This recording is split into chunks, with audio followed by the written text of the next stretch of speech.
Hello, Wine and Dine listeners. This month, we are going to be featuring a winery called Hansen Vineyards.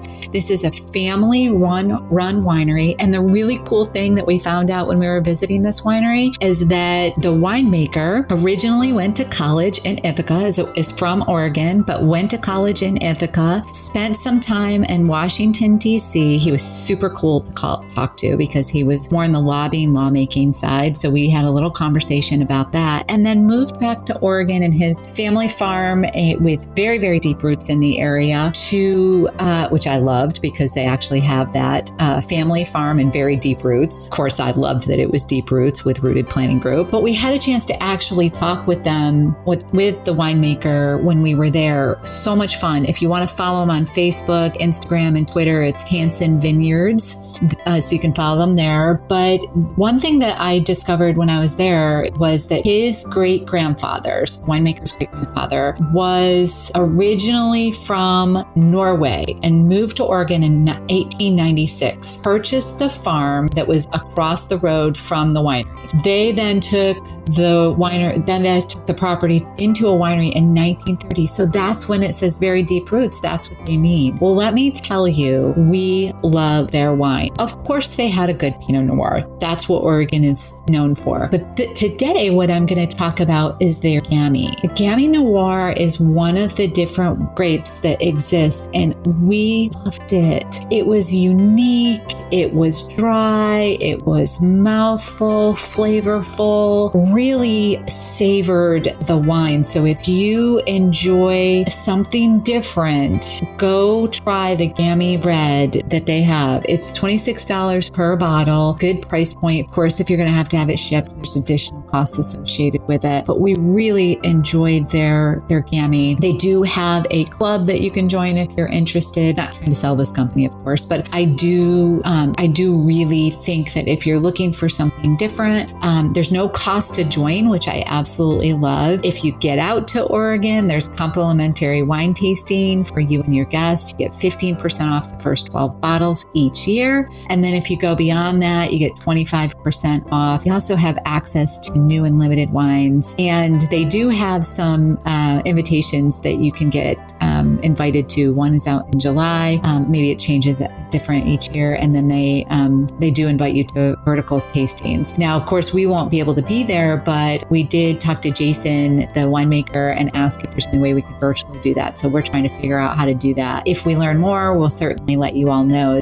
One thing that I loved that Jason said to us is whether you're a wine connoisseur or a novice, I should say, he's very open to questions. And he really, truly embodied that. So, he said no questions are a dumb question. And we can usually get pretty deep in the weeds if you want, which is what we loved about our conversation. So we'd love for you to hop out onto their website, explore them. We're going to post a link in the Facebook page. And if you do happen to buy anything from them and he wants to know how you found out about us, just drop our name, Amy and Brent Irvine, or Wine and Dime Podcast. Thanks, everyone. We hope you enjoy the rest of the show.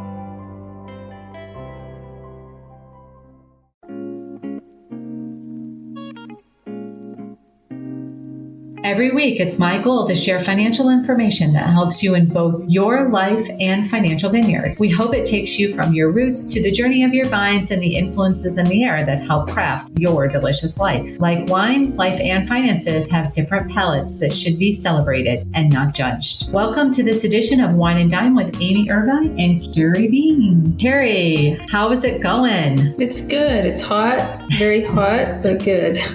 We are recording this in July, so by the time it'll be released, it'll actually be the end of August or early September. And by then, your kids will have gone back to school already, both of them, one off to college, one off to high school. So you've got some big things coming up, some big expenses coming up, and big planning opportunities coming up around some high school and college kids, and some big expenses coming up around those, the two going back as well. And I thought it would be great for us to chit chat just a little bit about some things that, might be concerning both from a financial perspective, but also, how this impacts the kids and a little bit on the emotional side too. Because I think always going back to school is a very, it's a change, right? In the routine that they've sort of put together for the summer. But before we do that, any new wines or summer beverages that you've been exploring or want to share with the listeners? No, I haven't had any new wines. I'm just kind of on a red blend kick right now. A red blend. Any particular red blend that you've been sipping on? No, nothing particular. I actually just had a few bottles in my pantry that were gifts or people had brought over for different occasions. Using those up, huh? Yeah. Well, exciting. I, as you know, will be heading out after this recording. Actually, today, after this recording, I'll be heading out for our trip out in Oregon. So lots to come up, in the near future, as far as some recommendations I'm sure that I'll have for future recordings. So I'm kind of reserving my list for future recordings. So diving into then kind of some of the topics that we wanted to talk about today as the back to school theme that we're having. I did mention earlier you have 2 children. Rainer is going into high school this year. Got some big sporting things. So maybe let's dive into his schedule first, and then we'll get on the college kick. Yeah. So he's going to be a sophomore, and so he actually started this week with 2-a-day practices for baseball. So that's a really busy time for him. Did some stocking up on food this past weekend to get prepared for that. Now, baseball is a pretty expensive sport overall. And maybe let's spend a few minutes, because it could be any sport in particular. Let's chat for just a few minutes about how does that work into your budget? How is it as a family, and are there learning opportunities that you have with Rainer that that are around finance when it comes to any kind of sport? But I think since he's going into his sophomore year, we've learned, it's extremely busy. We play fall baseball, our school's small, and we don't have football. So we have 2 seasons of baseball, and we live in the southeast corner of Oklahoma. So whenever we travel, we have to travel quite a ways. So just learning sort of food prepping.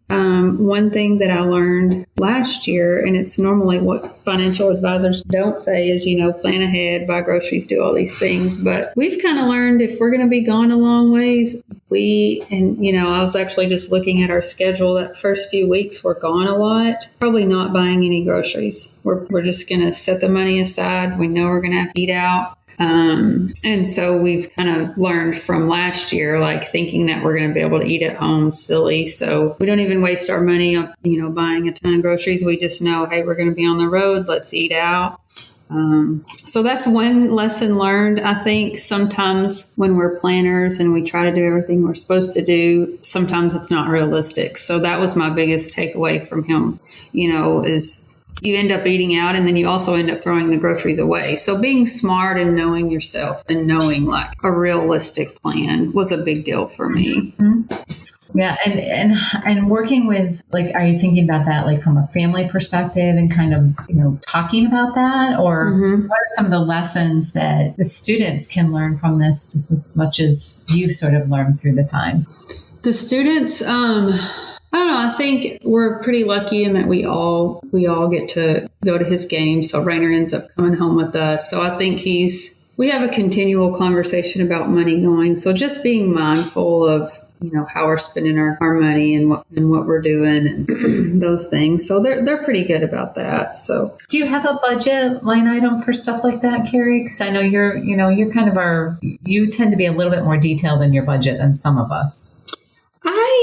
What I've learned over the years is keep it simple. I do have we have one line that's groceries, household, anything it takes to run our household. I know that that budget line, you could break that out into 1,000 categories of, cleaning supplies and, pet supplies and home maintenance and filters for your air conditioner. I just lump it all into one category because at the end of the day, it's really just running your household. So I do that. And then I have a category that's really just eating out. And it doesn't matter if it's at a fast food restaurant or a fancy restaurant or, it's at the end of the day, you're not eating at home. So we just, even if it's convenience store food, it all goes in one category. And that's just from over the years of learning and doing, and just like the more categories I had, the harder and more time consuming it was. So I did kind of learn that keeping it simple. And honestly, right now, those expenses, just with the cost of everything, it's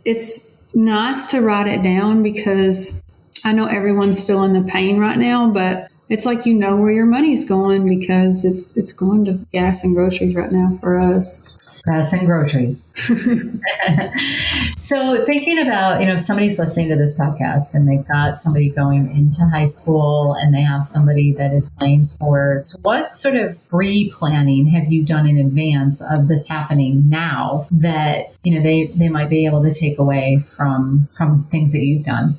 This summer, all I've really done is I have made him try on his, baseball suit because the school provides the shirts. So we have to provide the pants. And so with him, being a freshman and playing last year, I was like, okay, we'll try that uniform on. And if it's not too stained, we did have one pair of pants we could keep. Ideally you have a new pair of pants every year, but it's just all these little things that add up. So he's got one pair he can continue to wear. We replace the other pair. Honestly, I've been stocking up on drinks, waters and Gatorades and all those things. I'm just kind of getting ready, knowing we're going to be busy. We do take some snacks and stuff on the road with us because I'm just in the car a lot. So I've kind of started doing that. So it's that's probably the main thing. Things like that too, not just not just the cost of the sport itself, but also all of the ancillary things that go around it. Mm-hmm. So let's talk about Raylan then. She's heading off to college again. Yep. Second year. And you had mentioned that she was changing dorms this year and anything else. So you've had to set some time aside to plan for those costs as well and the adventure of it. Yeah, we were actually working on that yesterday. She is in a better dorm room, so she'll have her own bathroom and her own bedroom, and then she has a shared living space, and then one roommate. So we were working through some of that last night and what can we use from the old dorm stuff that we bought last year, and actually we can use the majority of it. We're just going to need to add to it. So actually, she was on the on online shopping last night, and we were sitting there with her, and and Ellen was like, "We have all these same expenses again." And she was like, "Dad, I have a bigger room." And so it was just kind of fun going through all of it and seeing, what we were going to pay for and what she was going to pay for, because she is working and she can pay for some things herself. So we've spent some time going through that, just kind of gearing up for her leaving. The other thing that's going to be an expense is we'd like to get her car at this point. So just a couple of years old. And so we're going to probably replace her tires and just make sure it's in really good shape before she heads out on the road again.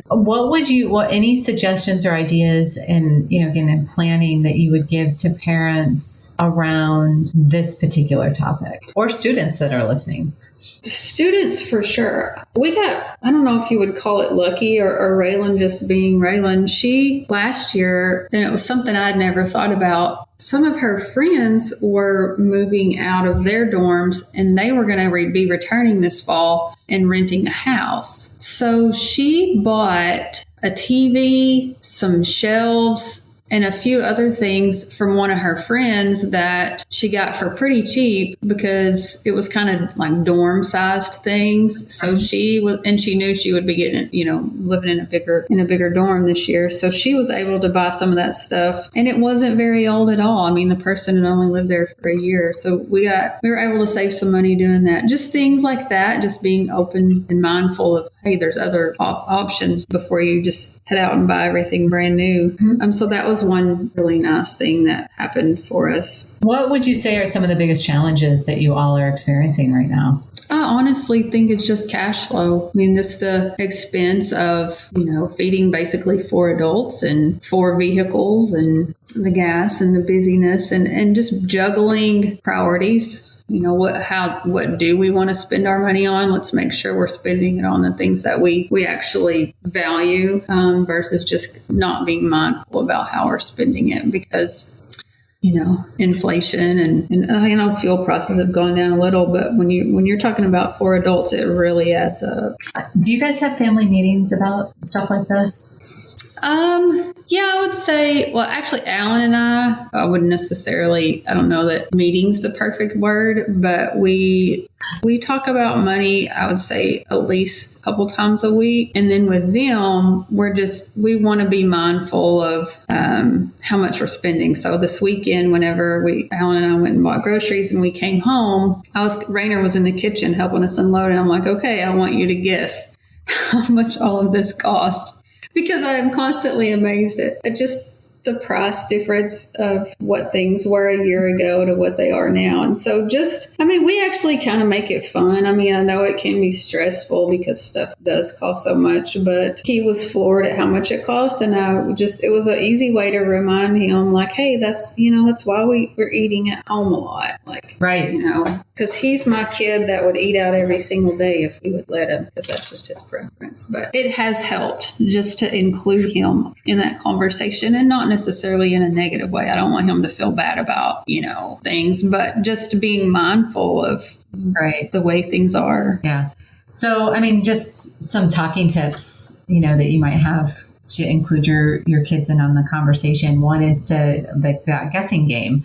And as you were saying, you were sitting there with Raylan, helping her things out for her new dorm room. Are there any other fun things that you guys do around that kind of do, create that fun conversation and like you said, have some reality around money? Yes. Every time, and I don't know why we started this years ago, every single time we go out and eat, everybody has to guess how much it costs. Brett and I do that too. It's a fun little game. There's 2 things, yes. Especially when we're in Florida, there's 2 things that we do. One is, we always guess no matter where we go out to eat what the bill is going to be. And we usually come pretty darn close, but in Florida, we also add it to where do you think the waiter or waitress is originally from? Because hardly anybody is actually from Florida. So it makes it kind of fun twofold, right? Yeah. So how close do the kids usually come to that? Usually they're pretty close. I mean, usually we have a pretty good idea. And so it does make it fun. We do I don't know if it's a Price is Right thing. Oh, like cool. If you go over, you lose. I can't remember if that's from Price is Right or not. But if you go over, then you're out. So. And what does out mean? You can't be considered a winner, even if you're close. That's fun. Yeah. And what do you win if you guess it? Do you win anything particular other than your meal? No, you don't actually win anything, just the bragging rights. Yes.